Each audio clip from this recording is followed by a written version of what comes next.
Welcome to Trending in Education. Mike Palmer here.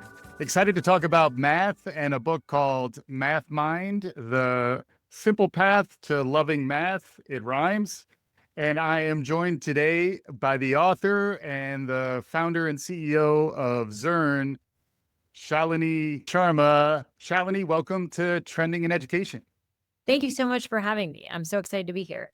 Yeah, your book is fantastic. As I mentioned when we were warming up a little bit, I have a 6-year-old, so everything's through the lens of a 6-year-old, and he was drawn to the cover, and his name is Matthew, and we always talk about how he has math in his name. Nice. But there's a lot in your book about kind of learner identity in math and how we can get better at teaching math, get better at like developing learners who feel like they're part of the math universe. We'll get into that in a bit. We always like to start by getting to know you a little bit better. Can you catch folks up on your professional origin story? Absolutely. So I started my career at Bain and Company, and I spent over a decade there, and I worked on technology primarily. But over the course of my time at Bain, I made friends with some of the most interesting and innovative educators in New York City. They were building charter schools and proving the possible. Mm-hmm. And they had this, this is now, my goodness, this is 14 years ago. Yeah. And at the time, education technology was sort of in a previous renaissance. There's at least two since then. Mm-hmm. And what it prompted them to ask was this question, which is, what if we put the best learning content up online? Could we change the world? Mm-hmm. And then from there, we asked the second question, which was, could we help all kids learn and love math? And for me at the time, I was working at Bain and Company, just kind of going through my actually very exciting and fun professional life. I loved my time at Bain. But those questions just captured me. They were electric. Couldn't shake them. And really quite abruptly, I quit my job and I jumped in with them to co-found Zearn. Mm-hmm. Those are still the questions that we obsess about every day. Those are the questions that my team and all of us have really been in love with for 13 and a half years. Yeah. And, that's the core of what we built Zearn on. Yeah. Also, humbly a little bit of what I tried to share in the book. Absolutely. And you use the word love, and love is not taken lightly in the book because you're really, and I imagine this is true of Zearn and your mission there, is like, it's genuinely about loving math. Mm-hmm. And it is just like all kids can learn how to read and all kids should love to go to school and have a learner identity. You really bake that into the writing throughout the book, it's probably the most inspirational book I've read about math education. So once again, the name of the book is Math Mind. We'll include links to it in the show notes. But can you talk a little more about maybe like the non-cognitive, more like emotional, like human component to math education that I think lots of times people kind of speed past in the conversation? Yeah, I'd love to do that. So I do mean it. We mean at Zearn, we mean love. And I think about this from a lot of different angles. And I want to get into maybe one way we could talk about love is we could do a math problem. But before we jump into a math problem, you may remember a time recently, maybe you like puzzles or you like board games or sort of any type of experience where there's a feeling of this like breakthrough, this aha moment. And when you have that feeling, it's an actual dopamine hit in the body. You'll see, for example, if you're in a classroom and you see a 6-year-old, get to a moment where they understand. Yeah. See the child's face light up. Yes. Mm-hmm. You also will see a child potentially fist pump themselves. Yeah. And so these are critical to the experience of learning. And so the experience of learning, it is hard. There's no shortcut. And the things that we love are hard. Yeah. And what they have these moments of breakthrough, these moments of joy. Yeah. And that is critical that is what math offers. And because it's, the great puzzle. And it's also critical to be able to persist in math to cultivate that joy.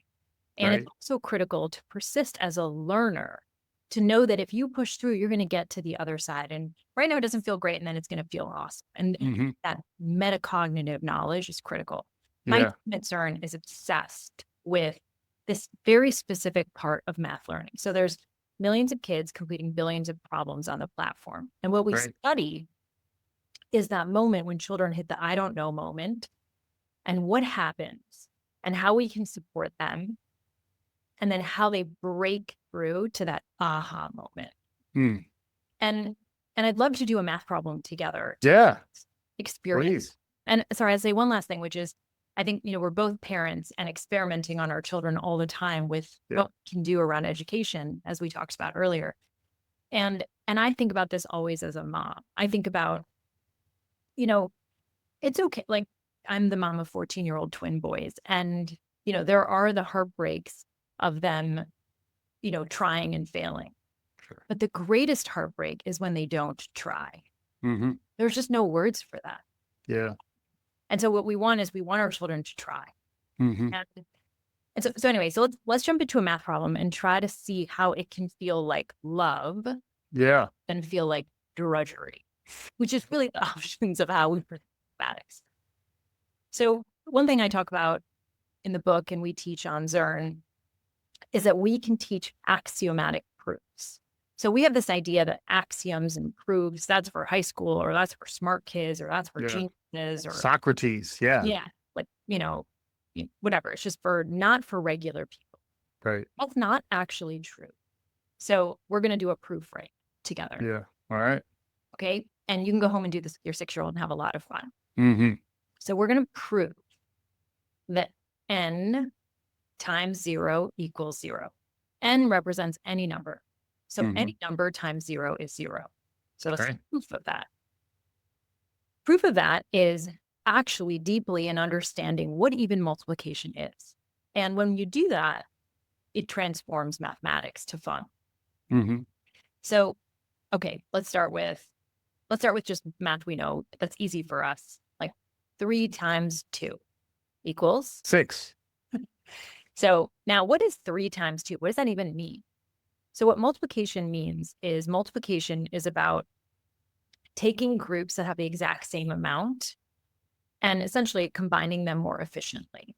So we have 3 plates, and on each plate there are 2 cookies. Yeah. You had me at cookies. I was waiting for the payoff there. Yeah. Exactly. So just in your head, you can close your eyes and you can imagine. If you were a kid, you could draw this. Or if you were having fun with your own child, you could literally take out 3 plates and put 2 cookies on them. Yeah. For our video viewers, there's Yeah. there's great pictures in the book, and like that is another element of this. Although we are conscious of audio learners too, like folks who maybe are just listening. So Yeah. 3 plates. Imagine, if you will, 3 plates. 3 plates are on your counter, Yeah. 2 warm, hot chocolate chip cookies on each of Mhm. them, Yeah. 6 hot cookies on your counter. Yeah. That's very exciting. Hmm. Now, let's say a bunch of kids come through your house Yeah. and now there's 3 kids in your house. They've each eaten 1 cookie off each plate. So now you have 3 plates with 1 cookie on each plate. Wow. Yeah. So That's 3 total cookies, and I'm getting hungrier because there's a scarcity effect here, but I know that's not the point. I'm gonna eat a cookie when we're done. So, okay, so now we have 3 cookies. Hmm. Now, n times 0 equals 0. So now let's say the kids keep eating, enjoying their cookies. They're hot, they're gooey, they're Yeah. gone. They're gone. 3 plates, 0 cookies on all the plates. Yeah. 3 times 0 is 0. 0. Yeah. Now let's imagine there were 8 plates with 0 cookies. 8 Still plates, no cookies. 100 plates Yeah. with It's a 0 lot of cookies. plates and still no cookies. Yeah. 0. And so when we present children with the concept, so when we teach, for example, I learned this in my 30s. Hmm. But when we present, because the way I was taught to remember that anything times 0 is 0 was just flat memorize it. Yeah. And I would forget it. And I remember freezing on a test, Hmm. freezing in a high stakes and saying, okay, wait, something times 0 is. But now that I understand what multiplication means, and I Right. understand that 100 plates with 0 cookies on it is 0, I it's funny. It's like a fun, Yeah. actually, when you present a long, complex equation to me and then you multiply it times 0, I would giggle because you're joking around with Right. basically Right. saying, oh, and the whole thing's 0. Yeah. And that's because I understand. Right. I can't love math if I memorized it. Mm-hmm. And I'm not saying we shouldn't memorize. Memorizing is awesome, Yeah. but I can't love it. I can Right. love math if I can understand it. Mm-hmm. Yeah. And And it's like that connection to the conceptual, which is, getting back to Socrates and like however far back you want to go, there's been almost like a existential pursuit of math as a way to, you were calling it the great puzzle before, but it is kind of like a way to understand the universe that's right. and those aha moments. I love that you're connecting that to the actual like neurochemistry of this stuff and the idea that, it's also like desirable difficulty and like hard enough, but then you still get that reward state so that you're not kind of checked out. Maybe we could go there next where like describe the problem state because I think people kind of understand it, but also there's stuff about literacy and then maybe lost in the shuffle a bit is some of the real challenges we're facing around math. What's the problem space that you really entered into when you co-founded Zearn? And, in a lot of ways, that problem state's still pretty much smack Yeah. dab in front of us. Like we're by no means out of the woods there. What's the problem space that really led you to found the organization? So, I'll frame it from a positive perspective, which is numeracy. And we'll even go in and define numeracy for you, which I would say is algebra proficiency. Mm, So okay. let's actually define numeracy, because sometimes when we talk about literacy, we're talking about 3rd grade reading level where you flip Right. learning to read to reading to. Hmm. Hmm. I wish that, being able to do multiplication and division, which is what you should be able to do in 3rd grade, was enough, but it is Yeah. absolutely not. Hmm. So I would get ourselves, and I think, at least algebra, I would really prefer to have it be algebra, one additional high school level course. Hmm. At least algebra is numeracy. Hmm. So what do we want to talk about with regard to numeracy? So what we know from studies from the science, that numeracy is the best predictor of a child's success through K-12. So like high school graduation, Hmm. college acceptance, college graduation, Hmm. career success, and lifetime career earnings. Hmm. There's nothing else that we are doing that's predicting that. Yeah. And so why is that happening? This we have to just postulate. We have to Yeah. just take a guess. Hmm. And my humble opinion is that when you get to algebra or like advanced mathematics, what you're doing is you're giving everyone access to a reasoning course. To be successful in algebra, let's say you have a very long equation to solve. Well, that might seem like just some rote boring equation and you've memorized how to do it and you forget it the second the test is over. Okay, well, that is one way through algebra. But there's another way through algebra, which is you have one giant problem. It is too complicated to solve. You have to break it into 3 or 4 discrete problems. You have to have a mix of deep ideas and understanding. Like, for example, that n times 0 is 0. Right. You have to have the procedural ability to do these equations. You have to have a set of skills. Hmm. You have to have the patience and the learner mindset to take that problem apart, solve each individual part, put it all back together, and Hmm. stare at that thing and say, is that reasonable? Right. And then you're able to move through algebra. So you Right. think about that. And I would describe that as the reasoning course we all get to take. Mm. We know that employers need employees who can reason. We call it Mm. critical thinking skills. Yeah. And so that's my humble hypothesis of why it becomes so predictive. Mm. And so what we need to do as a country is set ourselves up so all kids succeed. The mindset we have as adults overall, and not all adults, of course, some folks have different perspectives, but overall as a country, our mindset is that math is a special skill Yep. for children who have a special talent. Hmm. But that isn't what people think in other countries that exceed us in math performance. Hmm. And there are like 30 plus countries that exceed us in math performance. Yeah. This is the PISA, right? This is where folks get up in arms pretty uniformly every time it comes out that we're trailing, and then in particular in math. Correct. Hmm. Correct. And, when they go more deeply and look at PISA, and then, PISA, for example, we're lucky it's a high school test, and high schoolers can share a lot of metacognitive thoughts about their beliefs about themselves in a way that, 5 or 6-year-olds are not as equipped to be able to do. Yeah. And so, one interesting thing, so well known, we do very poorly on PISA, on TIMS in mathematics versus peer countries. Hmm. And arguably, there are no peer countries. We're the richest, most powerful nation in human history, but then peer countries. There's a really cool set of studies that follow PISA. And so, for example, there was a study where they asked students in the United States who were kind of freshmen, sophomores, like early high schoolers, who does well in math? Like, how do you do well in math? And these were students in, urban centers in the United States. And like, for example, some students were in Denver. And their answer was the kids who are good at math. Those are the ones who do well. Right. And the same set of questions were asked to students in Taipei and Taiwan. And those students said, well, they're just the ones who work the hardest. Right. Carol Dweck applies to math as well as everything else. Yes. Yes. Yes. And so where did those young people, those 14, 15-year-olds, learn these ideas? They weren't born with those ideas, right? They learned it from us. They learned that math is a special skill, a special gift. Now, we don't think that way about reading. So imagine if the purpose of K-5 elementary school was to determine the most talented readers, Right. the ones who are just born to read.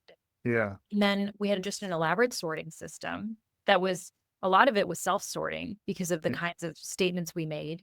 So kids just self-sorted. It was even more efficient than sorting them. Yeah. And then at the end of elementary school, we said, these are the children that will go on to read. The rest, you will be illiterate. Yeah. We would think of that as criminal. Hmm. And I would just say, subtle, but that's what we're doing in mathematics, right? Yeah. The math kids and everyone else on the side. Hmm. And that's really just nonsense. But, we can get upset about it. We can feel sad about it. But I think on the other side of things, we could be so hopeful because there's this massive, massive potential for all of us to just have a step change improvement in math understanding, which would create just overflowing opportunity for the country and for students. Yeah. And so there's just so much so much potential. Yeah, absolutely. And then I think it's easy to maybe, speaking of math, you were talking about billions of problems solved on Zearn or struggled with on Zearn, and then many of them solved.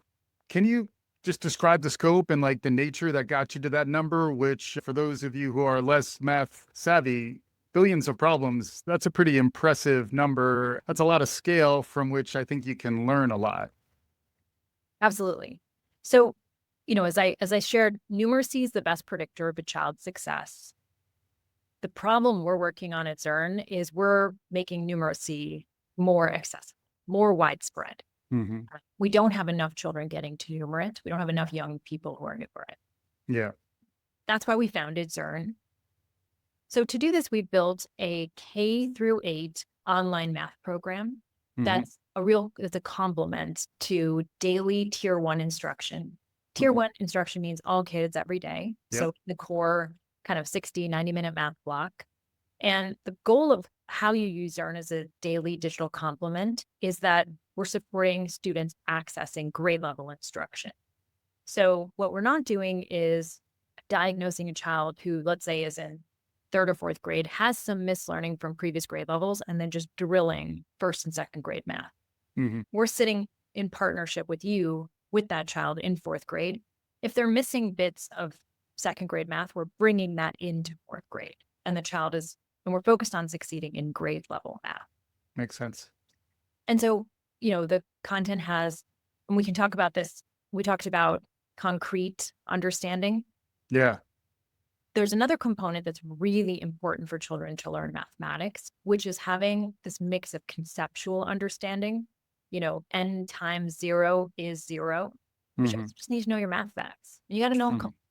Yeah. On Zearn, what we do every day is there are fluency games, and then there's conceptual understanding.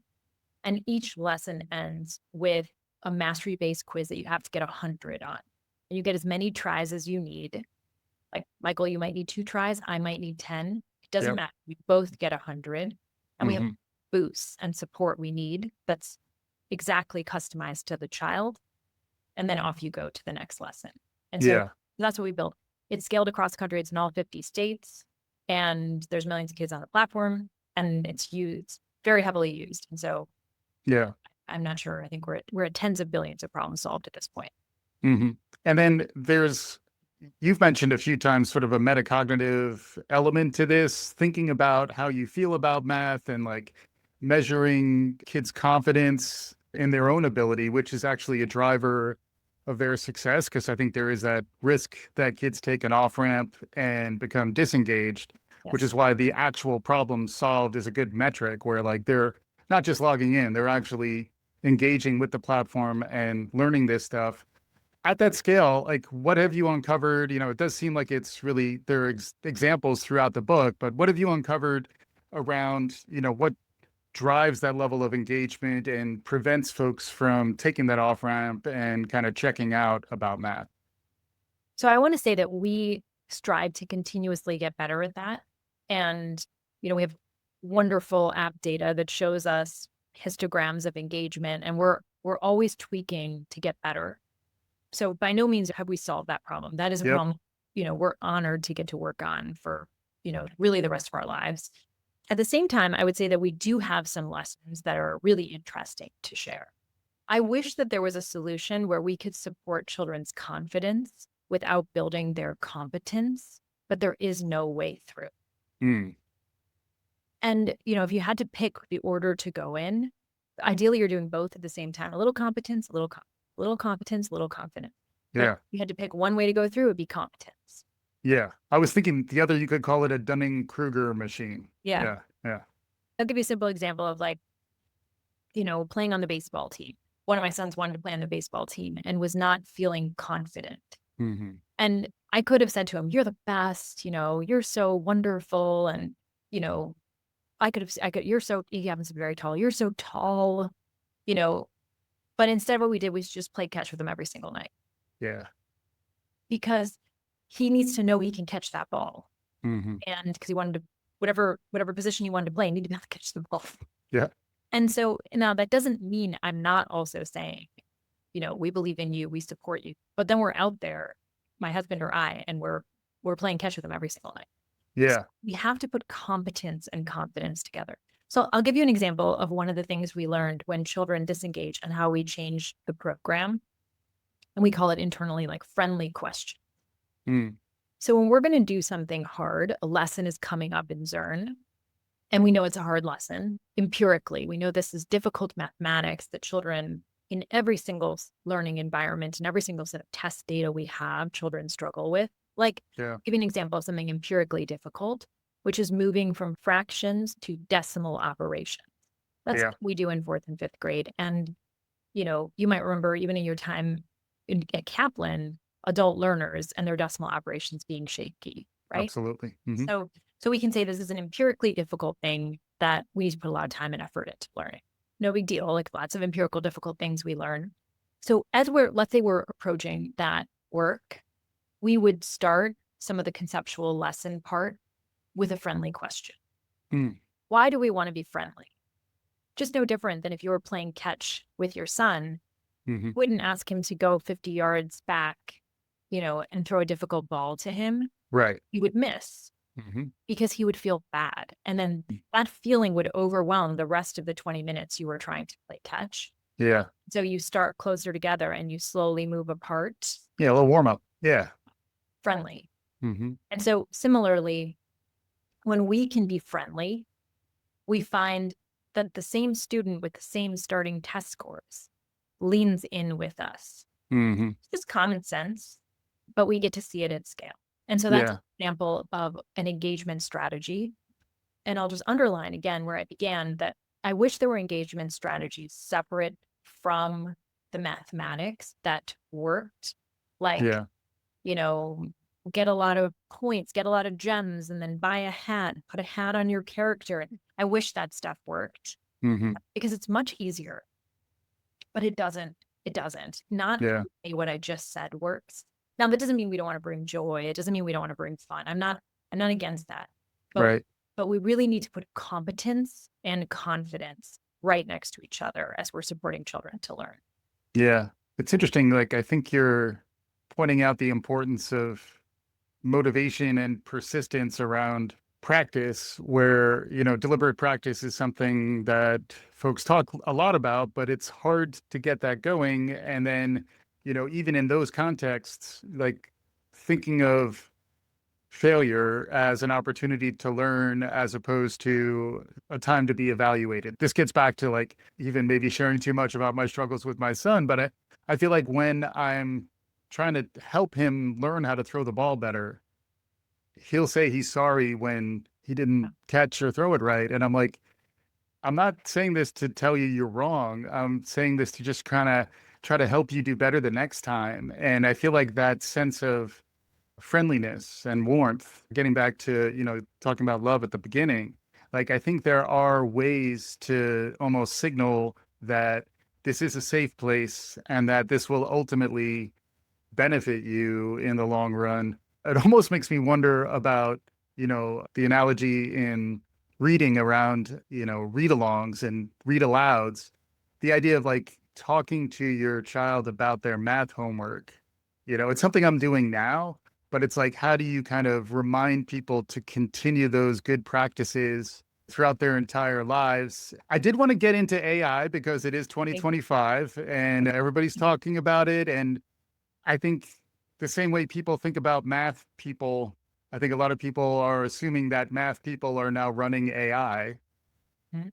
And then they're wondering about their own kids. And will my kid be a math person? And then they'll be running the world in the future, or will they not? In which case, I think there's more fear maybe around making sure your kids understand this stuff, particularly because of the future of work, where things are changing pretty fast nowadays. And I think we all imagine some sense of numeracy is probably going to be critical to humans in the future.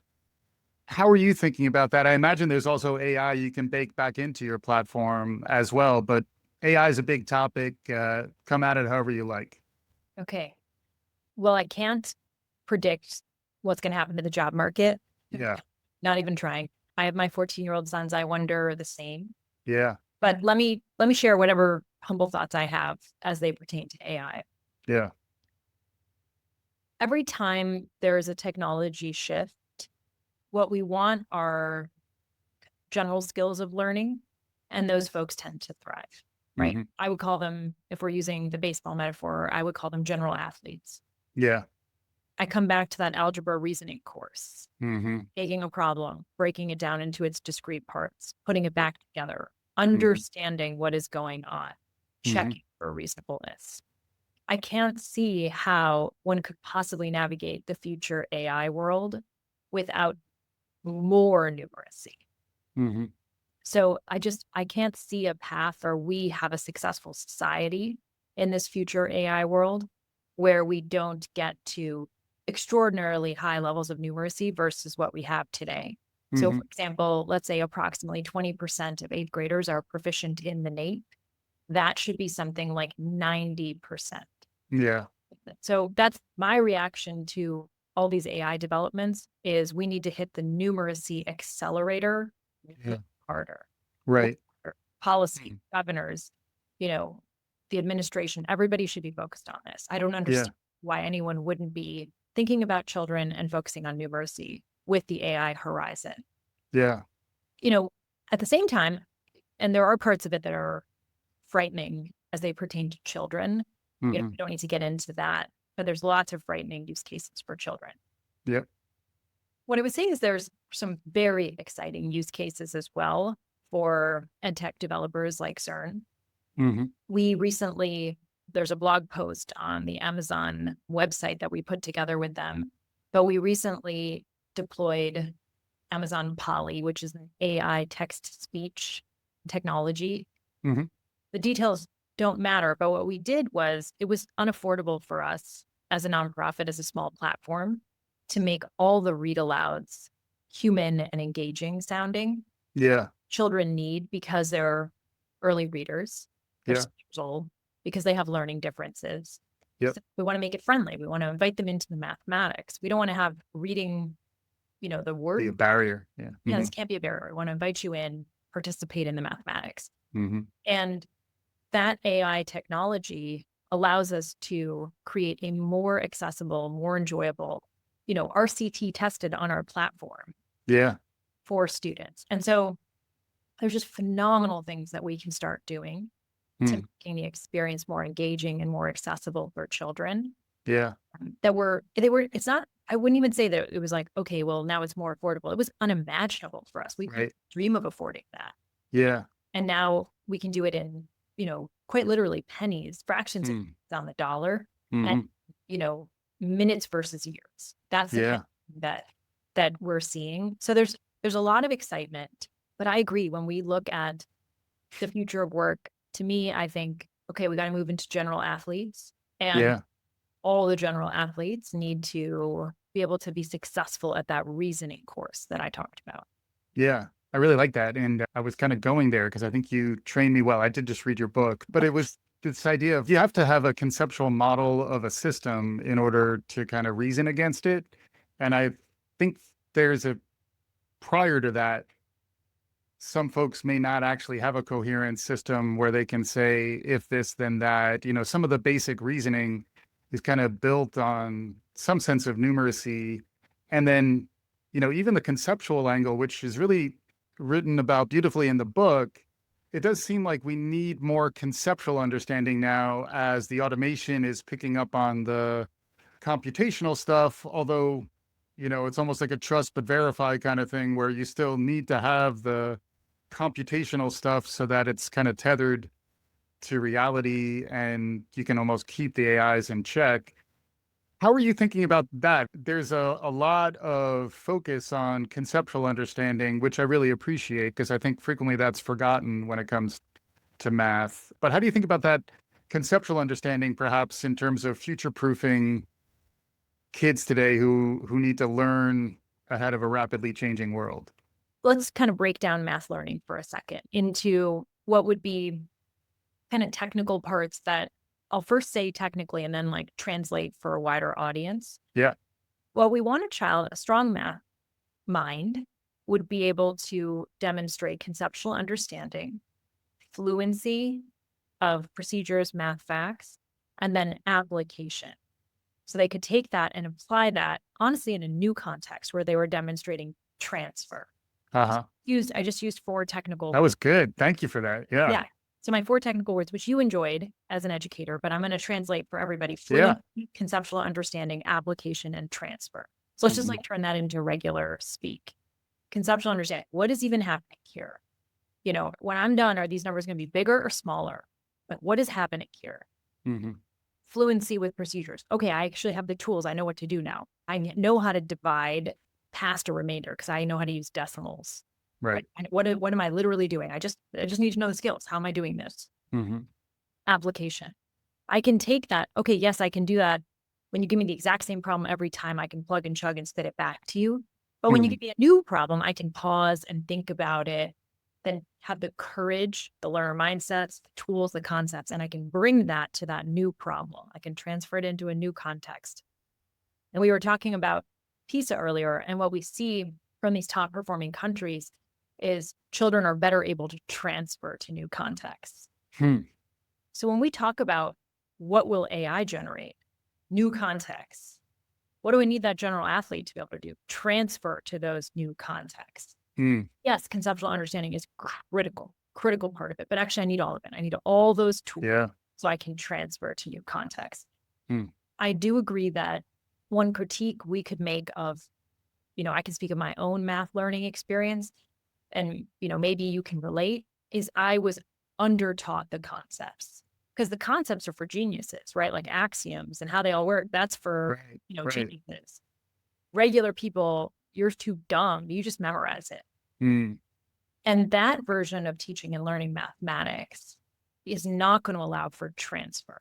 And in these top performing countries where children are showing transfer, you give them a problem they've never seen in their entire lives, they break it. Our kids, you give them a problem they've never seen in their entire lives. They say, I've never learned this. And they stop working on it. Mm, And of course they do, because they were never taught the concepts. right. So that's how I would relate conceptual understanding to what you're talking about. I would say it's part of the toolkit, and a Yeah. critical part of the toolkit.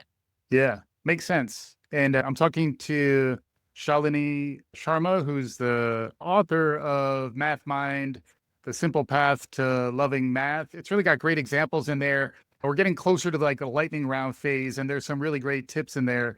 Need for Speed, I thought, is a good one where it does feel like we're getting back to your point. Like the conceptual stuff needs a little time to marinate. I have a friend, a colleague of mine for years would say, never schedule a meeting where you need to be strategic that is less than 30 minutes, because you almost need a little bit of time to kind of get into the right context.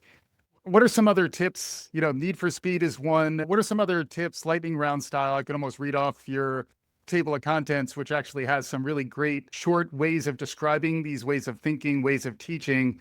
Any other quick hits you want to touch on before we wrap up? I'm going to hit 3 quick hits. We'll talk about speed, pros and cons. Yeah. Let's give a tip to parents. How do you help your kid? Yeah. And let's share the one tip I'd share for teachers. So let's do those 3. Love it. Okay, speed. Speed is where we get into the math wars. There's a lot of emotion, anxiety, a lot of stuff. So what's the answer on speed? It's integrative complexity. 2 things can be true. Something we cannot figure out anymore. But 2 things can be true. So here are the 2 things. Speed is critical. You can't move forward in your math if you have to use all of your working memory, all of your brain work to add 4 plus 7. You got to know that 7, and you got to move through that. Otherwise, you're not going to do algebra. But when we present math as a running race, where only the person who gets first is the only math kid, every other kid in that classroom is not going to run the race. Motivation. You already know who the fastest kid is. So then math isn't for you. And that's nonsense. Because particularly in AI worlds, particularly where computation can be done by computers, we need speed to be able to put it into our automatic memory so that we can use in our learning. We don't need to be faster than a computer, because we can't. Yeah. Well, I love the example just on that one in the book about, like graduate students and physicists would take much longer to attack a problem than a typical student who was just trying to plow through it. And the signal that they're best is that they finish it first rather than that they actually understand it, deliberate a little bit before diving right in. Yeah. And the graduate students in that physics example, the graduate students and the physics professors, they took longer because they took longer to set up the problem. Yes. But once they set it up, they flew through the calculation. And the undergraduates, they were fast the whole time. And so actually they were often doing the wrong problem. Yeah. Quickly. And so the expertise requires when you go slow, when you go fast. Novice doesn't know that. And so we should be teaching our children to move to math expertise, not to remain novices. Right. So I love that example too. Thank you for sharing it. Okay, let's go to parents. You had mentioned talking to your son about his math homework, and I want to give you offer you another tip. And I wish I had written one more chapter in the book, but it was really hard to write. There'll be this opportunity for a reprint. We'll talk to your publisher. Plenty of time to figure that stuff out. Yeah. So I'm thinking a lot about what I did with my own kids and what I wish I had done. Because by the way, when your kids are 14, you're like, I wish I had done that. And I was thinking a lot about the literacy metaphor that you shared. And when you think about what you do with your child, when you have the time and, you're reading, is you find, often I did this too much, but I found a book I loved at that age. And then I, cuddled with my child, and I read that book to my child. Yeah. And I wasn't thinking about reading level, and I wasn't thinking about, subject, predicate, object, grammar. Right. I never thought about any of those things. We just loved the story. Yeah. And so stories, we love stories. So what else do we love as humans? We love games. And math is where the games are. And so, yes, I think helping your child with their homework and participating in their homework is wonderful. But just like you wouldn't make your child do a grammar worksheet, I think that when we come home, what we want to do is play games, because in card games and in board games, there is so much mathematics. One game we played so much when our sons were little is the game Battleship, which is actually a lesson in the Cartesian coordinate plane. Yes. But by the way, you never teach the coordinate plane. I didn't realize that until you just said, I played many a game of Battleship. Exactly. Yep. But in that, we're learning that, if you get a hit on E5, the next hit will be E6 or it will be F5. Yeah. Never explain the coordinate plane. And we Mhm. just have fun. And Interesting. so, when Yeah. you think about the probabilities, you think about the addition and subtraction, it's Yeah. all in games. Mhm. And also in games, you win, you have fun, you play. Yeah. Yeah. And that's also there in mathematics. So I would say, like, reading stories to your kids is to English language arts, as playing fun games at home is to. Yeah. Mm. So that's my tip. Nice. I like it. And we got a third leg to the stool, I believe. Yes. Finally, for teachers, I would say that pairing all of this abstract symbols, numbers with concrete understanding is the way to make math make sense and the precursor to joy in mathematics. The way the human brain works, the way we learn, all humans, all brains, is we attach learning to existing learning we have. So, as I was sharing stories, as I was sharing things, you were saying, oh yeah, it's like, oh yeah. Yes. Yeah. When we say, oh yeah, it's like, that means we understood. That is an example of a statement a human can make. Yeah. That means what you're literally doing in your brain is you have already some ideas, some schema, and you just attach that new thing to it. Right. So what we know the best is the concrete world we live in, particularly children. And so when we teach mathematics with concrete ideas, cookies on plates, Yeah. they already know what cookies are, they already know what plates are. And so then we attach this new thing, any n times 0 is 0, to what they already understand. Right. Give them the ability to say, oh yeah, that's like, and click, the new thing attaches. And so that's the concrete vectorial to abstract progression. Amazing stuff. That was fantastic. I'm talking to Shalinee Sharma, who's the author of Math Mind, The Simple Path to Loving Math. Really a wonderful conversation. We had some great tips in the lightning round there. Bringing it home, any takeaways, any final thoughts as we wrap up here? I just want to thank you so much for noticing and understanding that the love part is essential. I really think that all kids can learn and love math. And I really believe that we can support all kids to do it. But the step that's required is for adults to be open to the love part. If, in conversations I've had a lot of fun today because you were immediately open to the love part. And in lots of conversations I have, I really have to nail that, and say, please listen to the other part of that. Because there's no way to persist. There's no way through unless folks can enjoy the aha moments of math. Amazing stuff. Shalinee Sharma, thank you so much for joining me on today's show. Thank you. Thanks for hosting me. And for our listeners, if you like what you heard, please spread the word, share this, write reviews, do all the good things. We'll be back again soon. This is Trending in Education.